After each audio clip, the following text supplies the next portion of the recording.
Welcome to the Dana Grant Show, where heart-centered stories, authentic connections, real talk, and real action come together.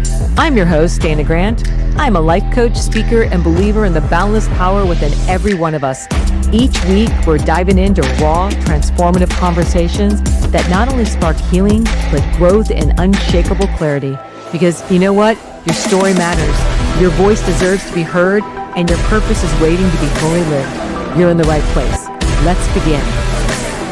Welcome back to the Dana Grant Show, where I have a special guest in the house today. I not only know him, not intimately, but I've worked with him. I referred people all over the world to him, and he is in my hometown. Ian Anderson is a hypnotherapist, and I'm going to read to you a little bit more about him because he bridges psychology, ancient wisdom, the mysteries of the consciousness, and he took me when I was struggling, and I have never had anyone on the show where I am willing to share that from where I was to go, and it's almost going to the basement of where I stored some of my stories, but he helped me evolve to where I am today. And I want to say I'm so grateful for Ian, and welcome to the show, Ian. Ian Anderson in the house.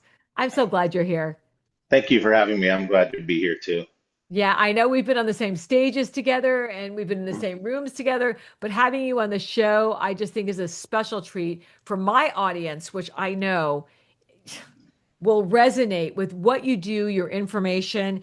And I was looking at the for the people that are on we're on all platforms, but the people that are actually watching us on YouTube, I'm reading. I never look down and read, but after years of studying psychology, and you realizing the how you dropped into the human mind and you were drawn to the metaphysics and the Kabbalah and the Hermetic traditions and the clinical hypnotherapy. How does all of that blend?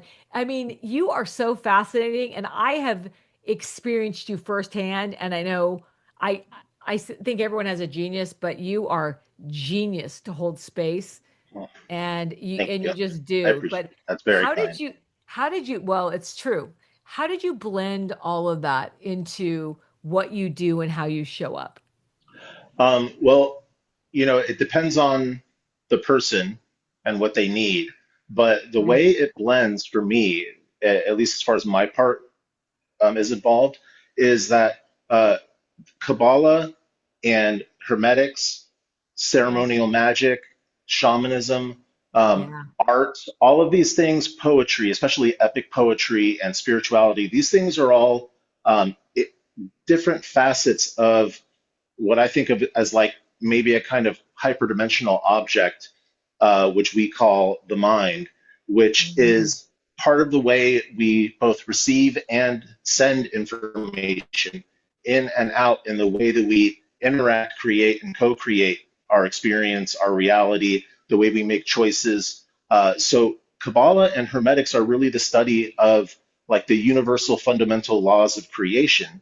And Yeah. we, human beings, being manifestations of creation, but also what you could call maybe like pattern holders of creation, right? Yeah.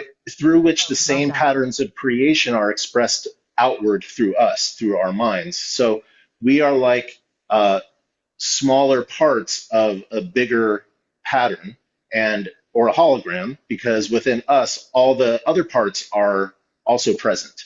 And so understanding those physical Mm. and fundamental and spiritual aspects of reality allow us, especially when we understand how we misuse them or underuse them, Mm. to use them in ways that are more effective, more creative, more aligned, more purposeful.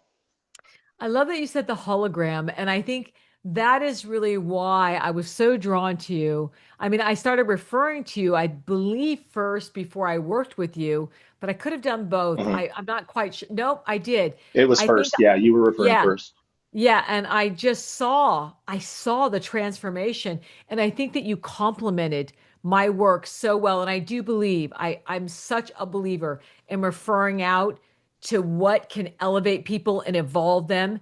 Mhm. And if it's beyond my capacity and someone can take them further or in a different dimension, like you said, hologram, I'm willing to do it. And I mean, I probably bombarded you at one point with a lot of European clients where I'm like, you're going to have to get up early. But you rose to the occasion, delivered, and they all said, wow. I mean, I think you're working with a lot of them still. Um, Yeah, yeah, quite a few. Yeah, thank you. yeah. Well, but isn't this what it's all about? The It connection. is. Yeah, And I think that, like you said in the beginning, I work off referrals, and I think and that people that have worked with you and have gotten results, and that's my favorite kind.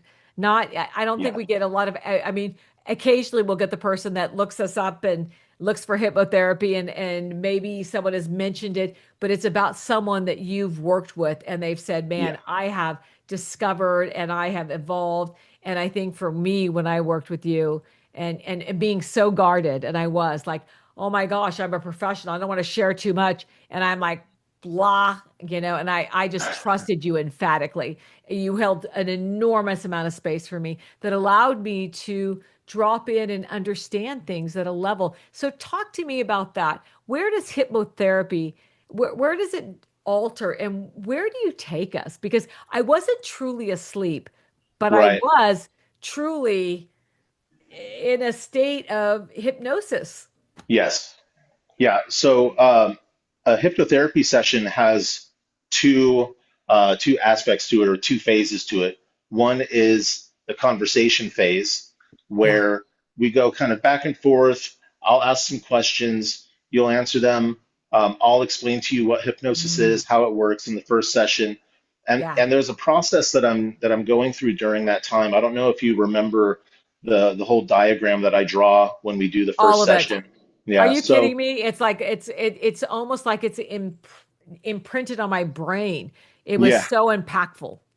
Yeah, so there's a certain way that I do it, a rate at which I flow while I'm doing the explanation, which is designed and intended to create something that is essential for going to the hypnotic state for the first time. And the first time, when it's done correctly, you can anchor that state to a certain Mm, suggestion or sound or cue, right? To make it so that we can access that state easier in the future more quickly without going through the whole process. And that process is called the process of overload, because our mind has, if we think of it as a vessel, a container, and at the top of the container, like a fishbowl full of water, you have just that mm, little bit of surface tension, like when you drop the fish food on a fishbowl and it floats there on the top. mm. Like that That's the analogy. conscious mind, that little surface layer of tension. That's the conscious mind.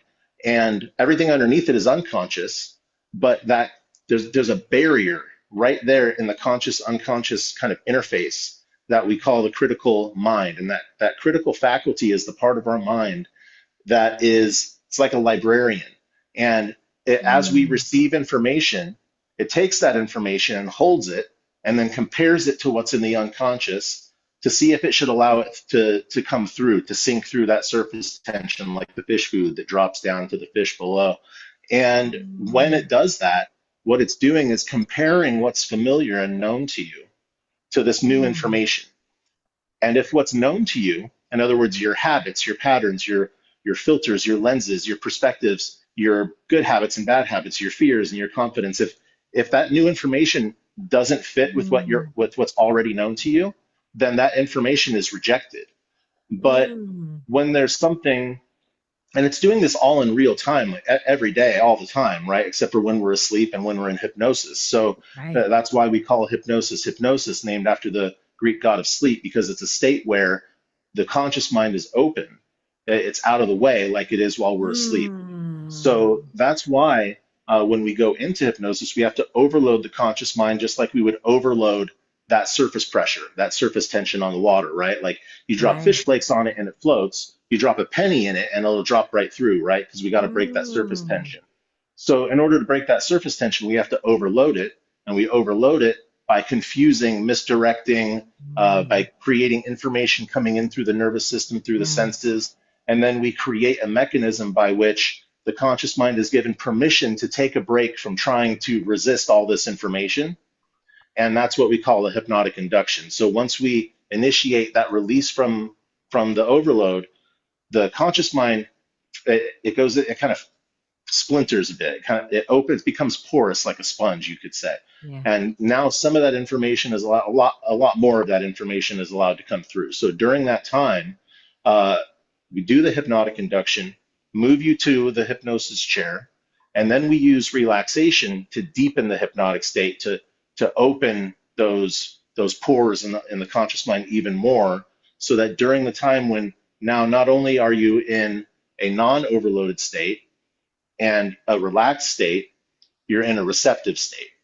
Okay. Mhm. So in that receptive state, I can now take everything from the first half of the session and combine it with my understanding of who you are, how you think, metaphors that you use or processes that I come up with. I freestyle every session just as I make it up as I go. So I don't use any scripts, and I choose my techniques based on whatever comes to mind, whatever I'm getting from you, and I'm observing you the whole time, right? So Mhm. as we're going through this, I'm watching, are you relaxed enough? Is there resistance? Are you twitching? The twitching sometimes could be releasing tension.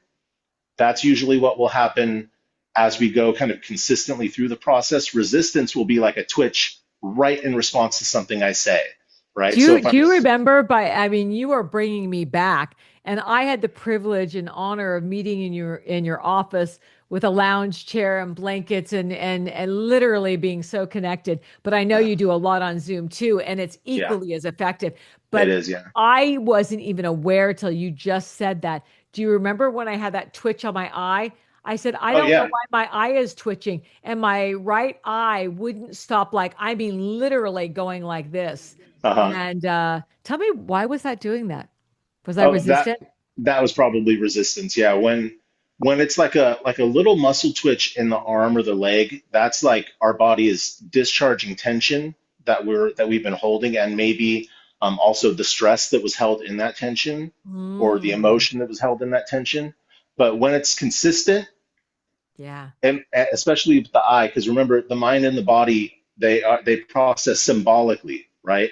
So you would ask something like, what is it that I'm really not seeing clearly, or trying to not look at, right? Like that type of thing. So whatever it was that I was describing, or whatever it was that we were approaching in that process, Well, was we probably probably something know that, what I didn't want to look at, I didn't want to right. see, and I was in resistance I was trying to navigate, negotiate, and you were like holding space for going into the process. And Yeah. I remember trying to hold, it was almost like holding a bridge of water that I felt Hmm. was a dam that was going to break. And I thought if it breaks, I'm going to go under.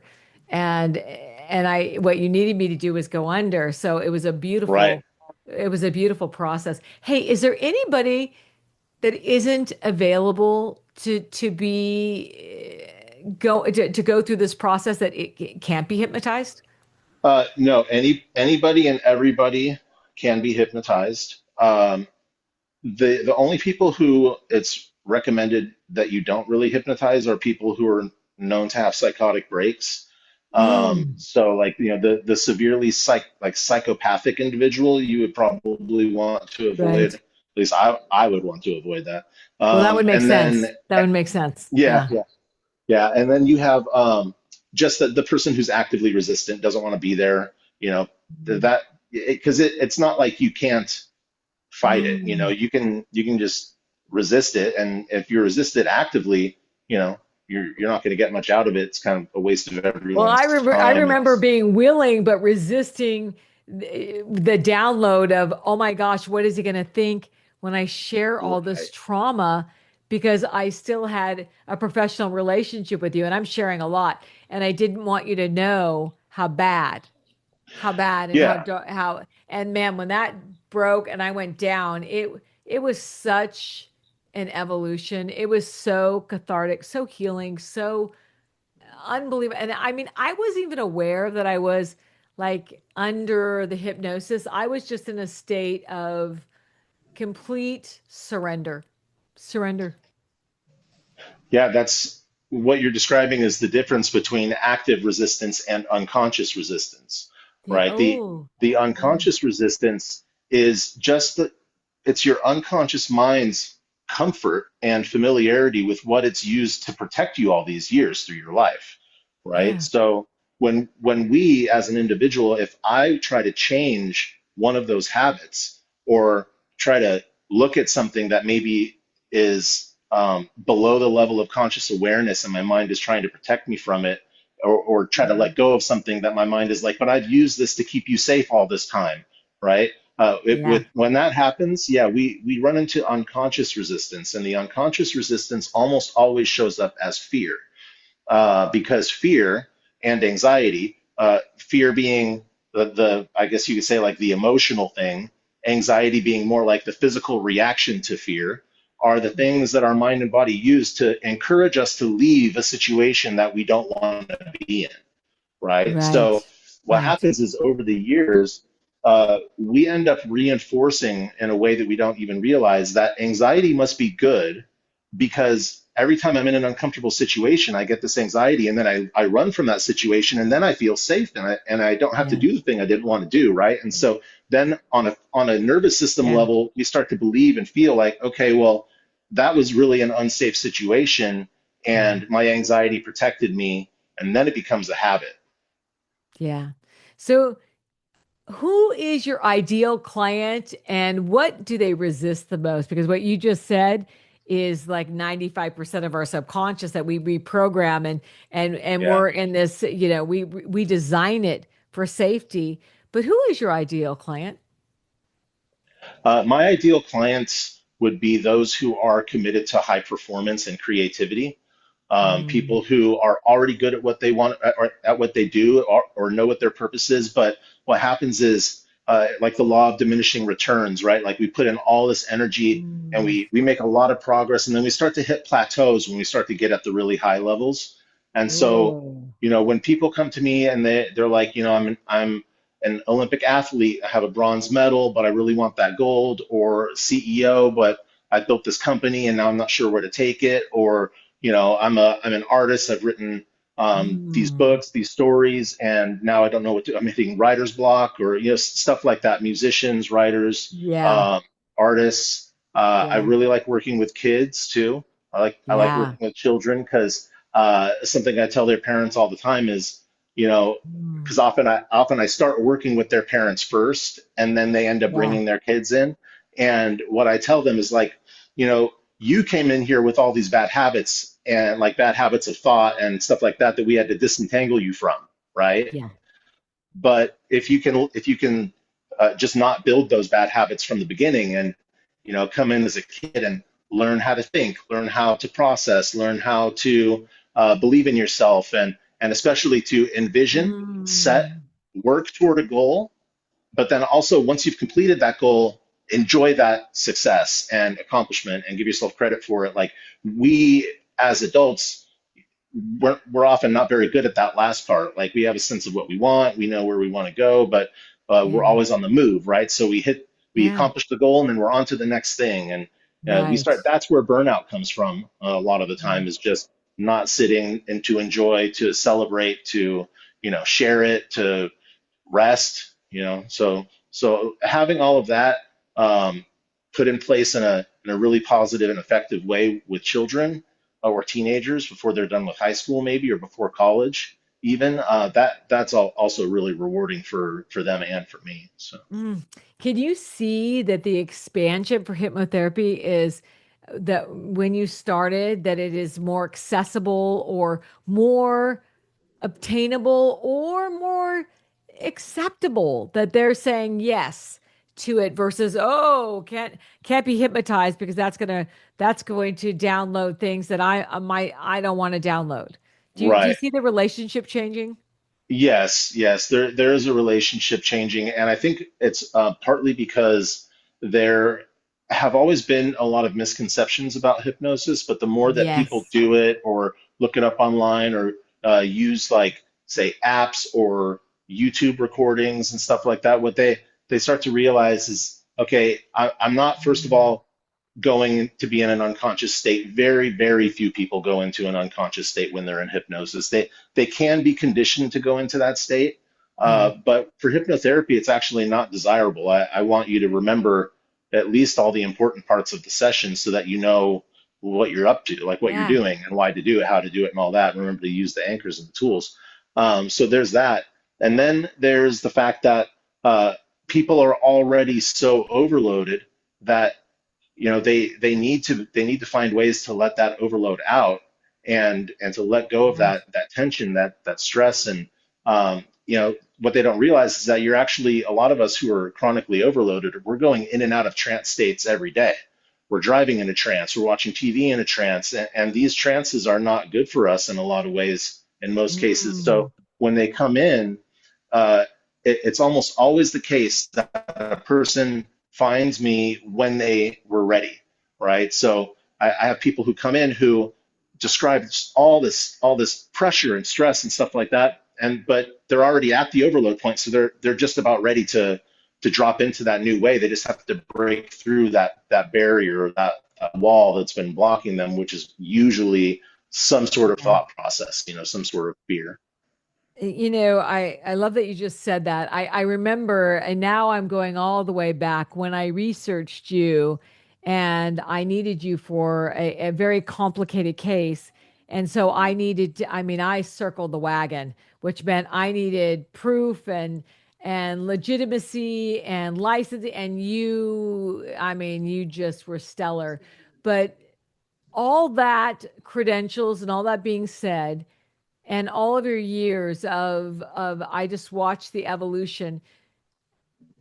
Is it one and done? Can somebody just show up and be one and done? Or how many sessions do you feel is the most beneficial for somebody?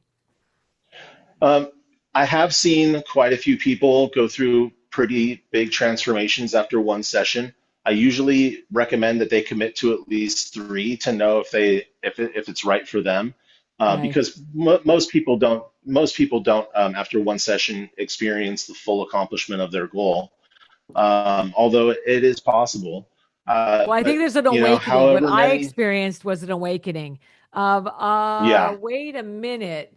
If this is true, what else could be true? So you're right. right, It left it not yeah, open-ended, but it really did break it wide open to yeah. what's possible. There's so much there, right? And it's Yeah. not even just what's in our mind, but what's in our unconscious, but just think about the potential that's there too, right? Yeah.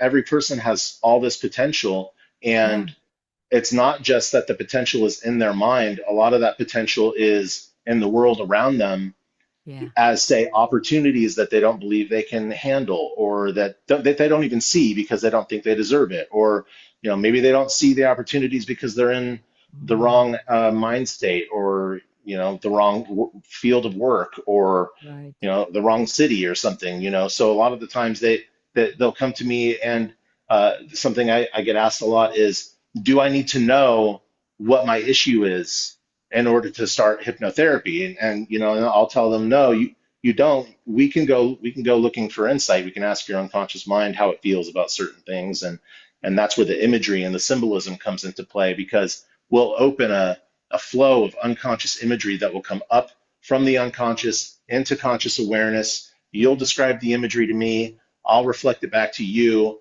ask you questions Right. about it, have you go deeper, and then ask the unconscious mind, like, uh, how would we change this image to make it match the thing that you need? Or, you know, Right. if this image wasn't so fearful, but instead was, say, more neutral or more empowering, how would the image change, or how does the image shift? And after we start to Right. transform the imagery in that way, we just turn it back around and put it back into the unconscious where it came from, and that changes the relationship to the experience. And Right. doing it on that level is like changing the operating system of a computer, but Right. much more complex, and at the same time much more subtle, because this computer influences every single thing that we think, hear, say, touch, taste, feel, smell, dream, Yeah. all of it. Well, I had such a positive experience, that I'm a huge advocate, not only for referring to you, which, and my clients have had positive. I don't know anyone that hasn't had an evolution and doesn't stay connected with you. But is there anybody, and I hate to ask this, but is there anyone that hypnotherapy cannot help with? Is there anything that you're like, I can't help with that? No, a- anything can be, and anyone can be helped with hypnotherapy if they're open to the process, because uh, we don't have an experience of anything if it doesn't come through our mind or our consciousness, right? So even something like weightlifting, uh, it's been studied and shown that hypnosis can improve the weight that a weightlifter can lift. I use it all the time for people for sports performance. So it's the Yeah, physical stuff, there's the spiritual stuff, finding meaning in life, transforming something from a trauma into a lesson, into forgiveness or something like that, right? So whatever it is, our mind is involved, our consciousness is involved, and not even just involved, fundamental to the way we experience it. How would right. we experience any of it if it weren't for our consciousness? So, consciousness is involved in everything. It's involved in the way we approach disease, it's involved in the way we approach Yeah. parenting, it's involved in the way we approach creativity, self Mm, awareness, healing, whatever it is. yeah. I mean, memory. I have programs for bar exam students, medical students, high school Yeah. students. They're overloaded. They're studying, but they're not remembering. Yeah. They're remembering, but they can't recall when it's time for a test. All Yeah. kinds of things. Nervous about driving, Yeah. whatever it is. I've Yeah, had clients do, multidimensional. And I will say, yeah, I've sent everything. someone to you terrified of a driver's test, loss, grief, evolution. For me, now I'm getting ready at my age to go back and lift weights. And I have an idea that maybe I can't do it. So that's why I'm recommitting, whether you know it or not, I'm going to be set something up again to reprogram that because by the time I hit 65, I want to be the strongest I've ever been. And that comes with a big demand because I've achieved a lot, but now I want to achieve more. And there's something that's niggling me and I've delayed on, I've procrastinated on. I'm like, I need some reprogramming. So would you Yeah, say that people that procrastinate and and play the waiting game, it's a perfect, not a catalyst, but the perfect opening to like drop in and reprogram because it they can't is. Yeah. commit? So procrastination, and I would say probably more than 9 times out of 10, say 9.5 times out of 10, procrastination is motivated by fear. Fear of failure and fear of success both cause procrastination or avoidance. Fear of Yeah. not being able to handle it, fear of too much responsibility, fear of hurting yourself or being hurt, whatever it is. Yeah. Yeah, procrastination is fear based. So yes, we would approach that based on the fear, but we don't only start. We start with what is the resistance that you're experiencing, but where we quickly go toward and move to is what would you rather experience instead? How do you imagine it feeling? Why is it important to you? Right? Mm, What's the motivating factors? What's the end goal that you can imagine, even if you've never been there before, you've never experienced it? Let's create an image for it so yeah. that you can see yourself in it, and that can start to make it now familiar to the unconscious mind before you're there. Because if it's unfamiliar, it's just going to be hit with more fear and resistance. I love that so much. I love that so much because I've not only lived it, again, I refer to you and I think that you are a perfect I wouldn't even say compliment, but accomplice. It's like it blends so well with what I do. It's like it always I not only appreciate it, what is the word I'm looking for? Not even edify. It's always the perfect, maybe it's the perfect complement to it. It's a perfect blend of going deeper where here I'm holding space for this, and then I refer, and then everything just kind of meshes and everything is understood a little bit easier. And I think that we need to keep it easy and keep it simple. And I think that if Yeah. I had to ask you what is the biggest misunderstanding about hypnosis, would you say it's the complexity of it? And how can we keep it simple with what you just just like this is where we hold space, and this is how, because the old imagery of hypnotherapy, if we drop it, it's like, oh, that's something about mental illness, or it's going to Right. alter the brain. And let's talk about that. What are the Yeah. misconceptions, and what are the new, um not just diagnoses, but the we've evolved into this new phase of hypnotherapy, that it's accessible and it's easy, and then there's simplicity to it, and you can evolve very quickly if you allow yourself. Yeah, so the main resistance around it is the old idea of age regression, right? Using hypnosis to take someone back to their Mm, traumas or back to their childhood there or it is. yeah, yeah. So that was really common. I mean, it was a while ago, like the 40s, 50s, even into the 60s. But by the time we started moving from the 70s into the 80s, it became understood, especially as the kind of false memory thing came up. I It became remember under, that. Yeah.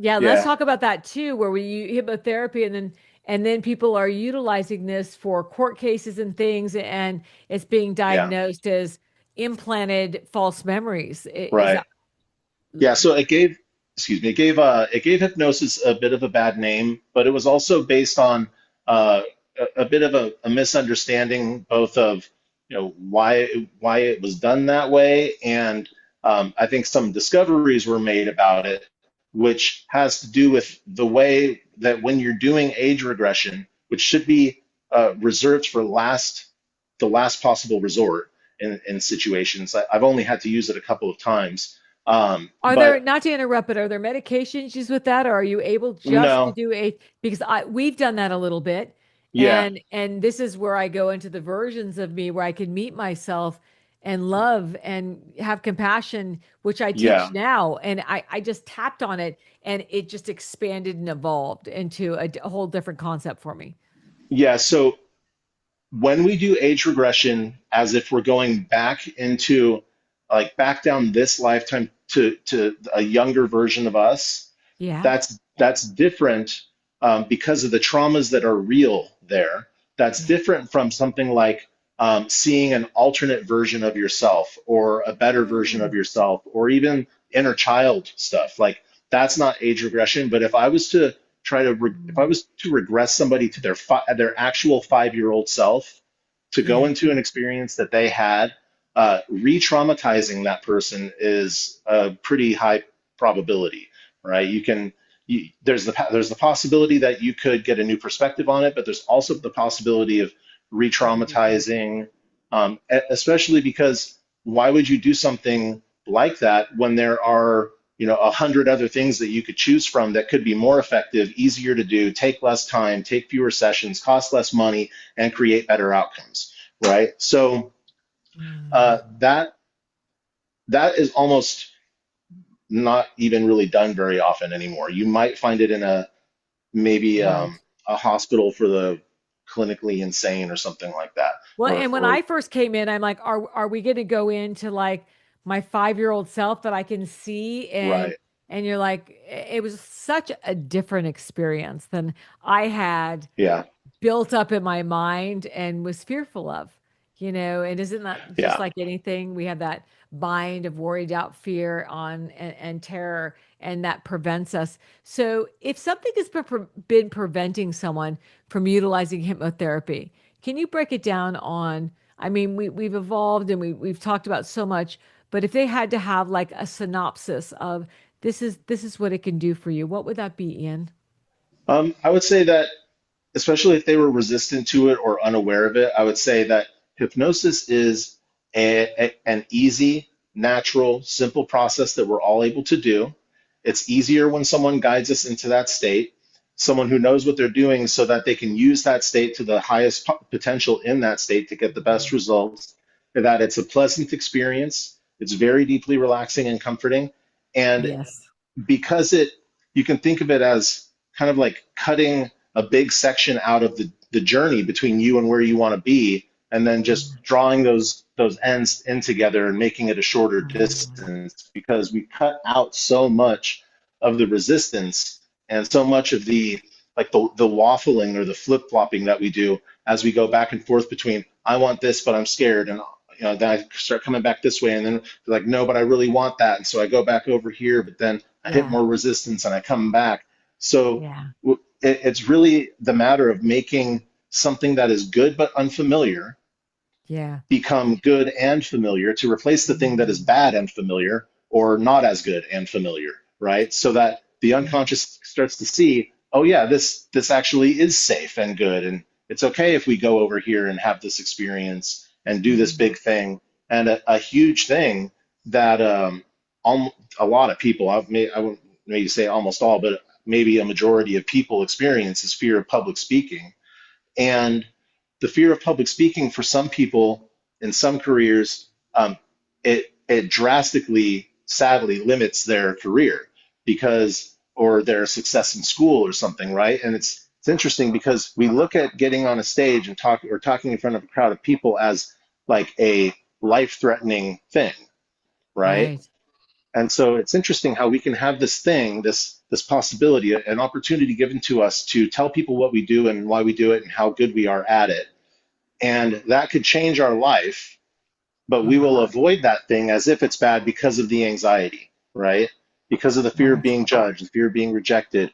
And so we will resist good things, even wonderful, amazing opportunities, and limit ourselves from enjoying those successes just because of the fear of something that maybe we've been carrying since second grade or something like that when Mm. we didn't win the spelling bee or something, and we don't know, Yeah. our parents don't Of know, where we of just where don't that recognize where it was how it can impact you. originated.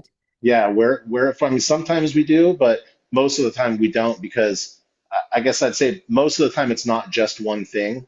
Yeah. It's something started it, and then it was reinforced, and then it was reinforced, and partly it's Right. reinforced so many times because after that first time we learned, Mm.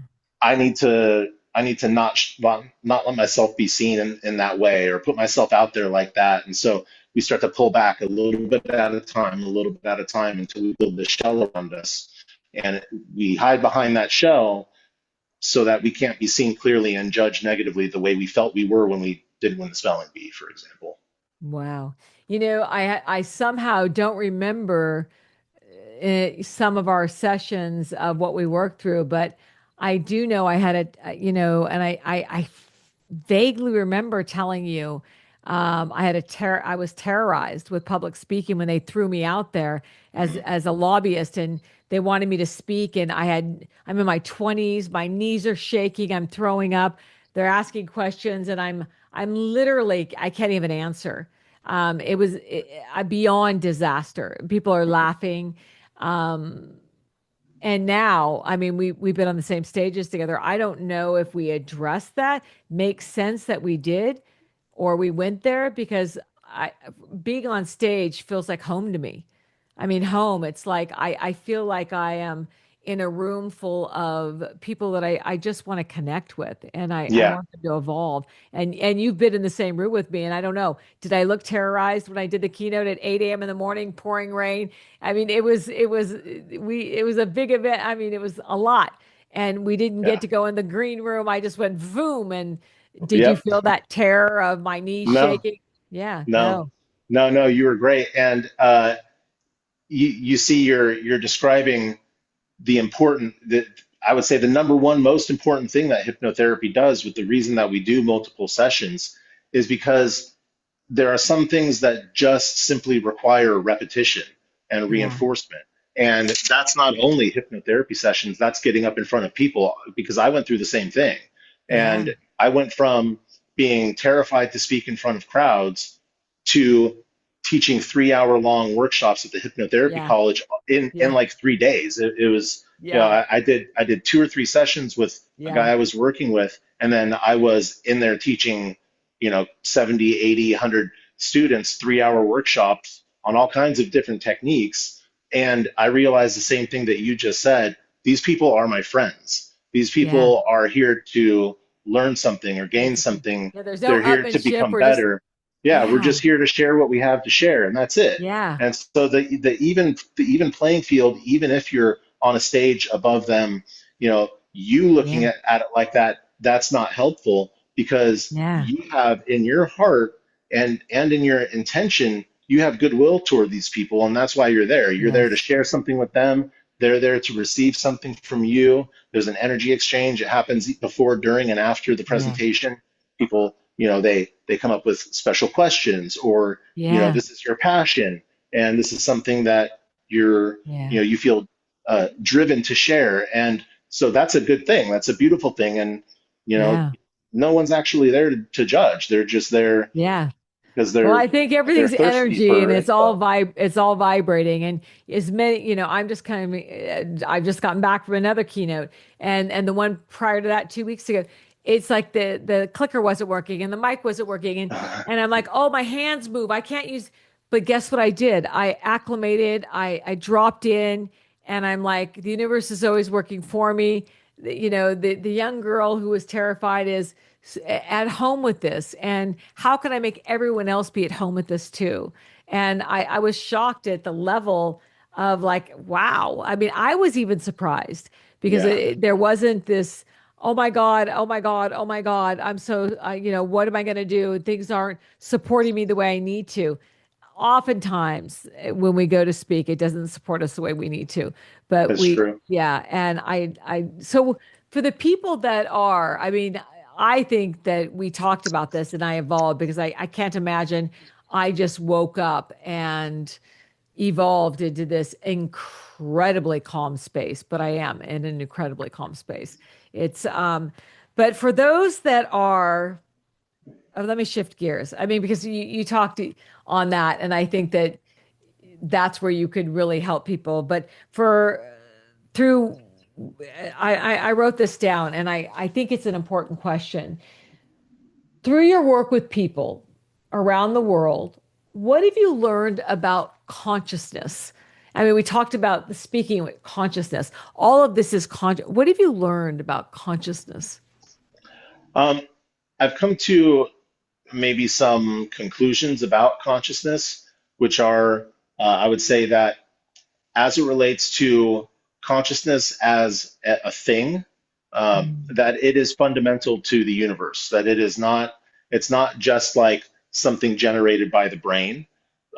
It's fundamental to the universe. It seems to me that the way things happen in hypnosis and in certain imagery states, that the brain and the nervous system are more like an antenna, and it's the mm, complexity of the brain that allows us to process maybe the signal from consciousness, mm, because there's this interesting synergy that happens between the information that we get, the information that we have, and then mm, some sort of outside source of inspiration that makes people capable of coming up with things that they've never thought of, that have never happened before, that no human being has ever created before. And this isn't just in hypnosis, but this mm. goes into flow states, dream states, creative states, you know, musical states, Yeah. sports performance, all kinds of things. So it seems to me like consciousness is something that's expressing itself through us, and Mm, it does it through each individual person's unique pattern, and it does it yes. by becoming us, because what would we be without consciousness, right? So it's not Mm, only that it's separate from us, it's that right. it's something that integrates with us and expresses itself as us, and it does it Mm, uniquely every time, which is really interesting. And that's where I think, because we live in a finite universe, but yeah. we have, it seems to me, an infinite consciousness, some sort of access to something infinite. There was a time in this world where there was no machines, right? There was a Mm, time where there was never a chair, and the first chair was built. There was a time where there was never a bike, there was never a plane, there was never a song. Uh, you go back far enough, and there's a time where there was never a shoe, right? But mm, there's some sort of creative urge that wants to not just express itself, but also at the same time, through expressing itself, understand the world around it, right? And so it mm, understands the world around it by expressing itself, and then developing these ideas and expressing those ideas by taking raw materials and mm, shaping them into things that are beautiful or useful, or turning them into sounds that are meaningful and right. impactful. And this is a kind of cycle that happens that is only possible with consciousness involved. So I think that consciousness itself is something divine and Mm. something infinite and eternal in its nature, and probably um, on on the most fundamental level, probably a mystery, inherently mysterious, as far as like whether we'll ever Oh, fully understand what it really is or where it comes from. Yeah. I love that because I do believe that our subconscious is a mystery, and what we can unlock and what we pull forth, I think is what we need, and we don't need it all at once. I Right. think it would be overwhelming. Oh yeah. Do you think that what people need now and what they're coming to you for is different than what was needed before? The anxieties. I mean, we're in 2026. I believe energetically the year of the horse. I think this year is quite different energetically. I can feel it. But are they coming to you for different needs and wants? And is AI altering how you are showing up on what their anxieties and fears are? Um, yes, people are more anxious. They're also more drawn toward creativity. Um, but because of the anxiety and the overload, they're also more resistant to it. I think that they are depending a lot on AI, and the people who I find are most anxious it comes in two different forms. One is they watch too much news.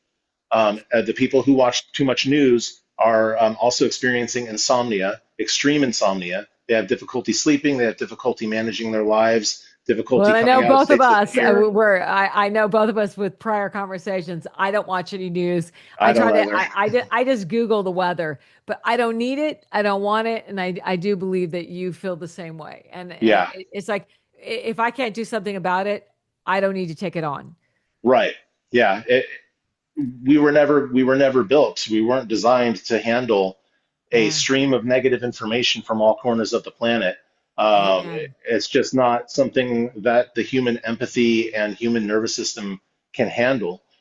So what I recommend is if you need the news for some reason, maybe for work or some, whatever, I suggest that you read it rather than watch it in video form because the imagery goes straight into your unconscious. It's symbolic, emotional. It bypasses your critical faculty very quickly, and it impacts you on a deep level. And you can be traumatized by seeing what another person has gone through. So, seeing war Amen. zones or whatever it is, it's I bad. agree. So I tell people don't watch the news, and I tell them that if they on the AI side, if you're going to use AI, use it more like a search engine.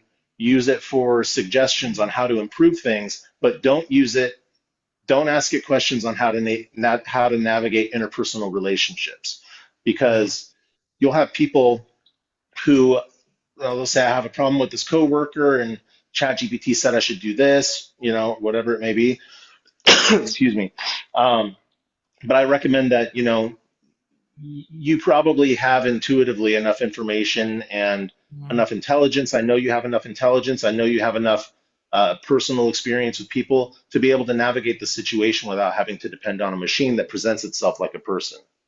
Yeah, I have a lot to say about that, but I'm not a huge supporter on that. I know that I have clients downloading my sessions and wanting to tape me and put me through Chat GPT and reflecting. I absolutely I fired someone immediately. I said, this is not okay. This is not what I'm here for. I'm an Yeah, intuitive life coach. That AI machine or Chat GPT or whatever you put me through is not an intuitive anything. It's a machine. It is right. gathering information and it's giving you its best case scenario to support you. And it's designed to do that. And Yeah. it is amazing how much inaccuracy, and I'm just going to say it, that it has out there. Oh yeah. They Yeah. hallucinate. These AIs hallucinate things all the time. They create books that never existed and Oh, yeah. studies that never existed. Oh It's yeah. Well, bizarre. someone chat GPT'd me and I'm like, oh wow. I've never Googled myself. I've never done any of that. I'm just not interested in what that reflection is. And they said and it says you're a pioneer with a cauliflower pizza crust, but never dropped into what I actually did. Uh, And I'm like, pioneer on that. What am I, from the 1800s? And like how they're farming gold. But it was interesting how it gathered a piece but didn't give any context of story. It could be very misleading. And I'm like, Yeah, oh, so interesting. I said, and I like to say, what provoked you to do that? right. It's, yeah, what made you want to have that information on me? What do you need to know? And it's my favorite question, is what do you need to know? But I'm asking the universe, and I look in the mirror every day. Hey, Dana, I ask myself, what do you need to know today? And I download what it is I need to know. And I don't believe there's anything there that I don't need to know unless I want to come back to hypnotherapy and go a little bit deeper into something I may subconsciously be not tapping into that could give me information to evolve me. And I think that's why I went to. I want to evolve. I want to heal. I want to understand. And do you find that that's why people come to you? Oh yeah, yeah, definitely. Sometimes they're looking for understanding. Sometimes they're looking for liberation from, some trauma, thought process, Yeah. a belief system, a story that they told themselves. Um, I find that that resorting to AI is something that happens when they've come to believe they can't trust themselves, and Yes. Amen. when that Yes. happens, it's easy to fall into um, a kind of relationship with it where AI becomes your therapist or your confidant or something like that, and that's very dangerous Yeah. because you really need a therapist, and you really need friends, and you really need confidants and neighbors and parents who have your best interest in mind. And Amen. an AI, a computer, can't have anyone's best interest in mind because Yeah. it's an Or chat artificial GPT. construct. Oh yeah, I have a Yeah, client right now that chat GPTs every conversation, every relationship situation. And I'm like, yeah, I don't want, number one, I'm not going to compete with this. I'm not going to give you my take on it because I've already told you what I feel about this. And I finally had to release because I said, you know what? We're not going to have a three-way, relationship with ChatGPT. If that's what you want to do, then hopefully you'll take to heart that it's never going to give you what you really truly need. And but that's just my take on it. I love this. I think is there's so many gems here, there's so many downloads here. I have no doubt that people are going to listen to this over and over again. But where can they find you? Do you have any events coming up? We did talk about an event, hopefully in August coming up, where we can do a live event and people can hopefully fly into Sacramento or maybe even Chico, depending on who sponsors it. But um, how can they find you? How can they work with you? um, so they can find me at Hypnotropia, hypnotropia.biz, biz. uh, Apologize for my coughing. The wind and the allergies are starting to get to my throat. Oh, it's um, it's incredible. It's just, I it, know it's it's been like, a heck of a yeah. weekend. Yeah. Oh, um, yeah. Yeah. For people that so aren't from California, we're from California. It has been unbelievable winds, unbelievable allergies. I spent my morning with my eyes weeping down my face and my yeah, mine nose. are doing that right I now, mean, look and at, I I got think tissues the all over light's my doing it desk. too. Yeah. And yeah, you're just late to the party. That was my Yeah. morning. So, and we will have all your links, all of your website, all of your information. But is there anything that I didn't ask that you want people to know? The only thing that I really want people to know is that because I accept clients almost entirely on a word of mouth basis, as referrals from either other clients or Yeah. maybe family members or students or something like that, I am offering a friends and family discount for friends and family of your show. Uh, Wow. so that if anyone reaches out to me either through hypnotropia.biz or Yeah. hypnotropia@gmail.com. Hypnotropia is my company's my practice's name. If anyone reaches out to me and mentions your name or mentions your show, they will get the friends and family discount. And the friends and family discount is It's one. huge. Yeah, it's a good discount. My normal rate is $160 a session. The friends and family single session rate is 120, and the three session package is 300. So that's a That $180 that that is discount. so that is so generous. I mean, thank you for that. And I'm going to Well, thank encourage you. anyone that hears this, if you don't grab that, I'm not talking for a rainy day. This is something I'm a deep believer in because I've experienced it. It works. I've been waiting to have Ian on my show since we were on stage, I think last year or maybe it was the year before. It was 2 years ago because my son was only about 8 months old. Oh gosh, and now look at him now. Yeah, I and know. I consider you not only just professionally, I admire you, but as a dear friend, and your wife and your son are just a beautiful unit. You're just an exemplary example of what it's like to drop in and hold space and keep evolving. And I love that I'm part of that. So thank you for Thank you. showing up. Thank you for being here, and for everyone that's listening. I will give the links. And if you reach out, if you can't find, reach out, DM us. We will give you the links and the discounts. And yeah, thank you. Thank you, Ian, for showing up and being so Thank you. generous with your time, with who you are. I adore you. I love what you do. And for everyone today, thank you for joining the Dana Grant Show. And make sure to download this and listen to it again. I think Ian dropped more value. I mean, I didn't even go through my questions. You just were so present. You're going to want to download it and listen to it again. Until next time, thank you again for being here and bye for now.